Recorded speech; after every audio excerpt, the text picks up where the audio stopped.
இங்கே லேபராக இருக்கும்போது தான் இங்கே இந்த ஒரு கோயிலை கட்டியிருக்காங்க. இந்த கோயிலை கட்டியிருக்காங்க இங்கே உள்ள மரத்தையே வச்சு.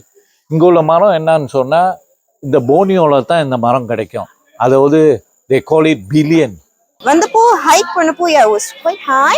ஆனா மேல வந்து அம்மன் பார்க்கறப்போ ரொம்ப நிறைவா இருந்துச்சு, மனசே ரொம்ப ஹாப்பியா இருந்துச்சு, பீஸ்ஃபுல்லா இருந்துச்சு. இவ்வளோ ஹையா நீங்க உங்க இடத்துல இருந்து நீங்க போனாலும் கடவுளை மறக்காதீங்கன்னு தான் சொல்லுவேன். எப்போதுமே உங்க வந்த வழியை நீங்க மறக்காதீங்க. எவ்வளோ கஷ்டப்பட்டு வந்தாலும், எவ்வளோ தூரம் ஹையா நீங்க ஃப்ளை பண்ணி போனாலும் உங்க ரூட்டை மறக்காதீங்க. இது மத்தாங் மாரியம்மன் கூட ஒரு கனெக்டிவிட்டி என்னன்னு சொன்னா, எனக்கு என்ன கஷ்டங்கள் அப்படின்னாலும் நான் அதை அம்மா கிட்ட ஷேர் பண்ணுவேன். அது வந்து எனக்கு நிறைவா எனக்கு அம்மா பண்ணி கொடுப்பாங்க. நான் வந்து இந்த 94 வரும்போது இப்போ இருக்கிற கோயிலும் அப்படி கிடையாது. இந்த இடத்துல சுற்றி வந்து பார்த்தீங்கன்னா அவ்வளோ சேறு மண்ணாக இருக்கும்.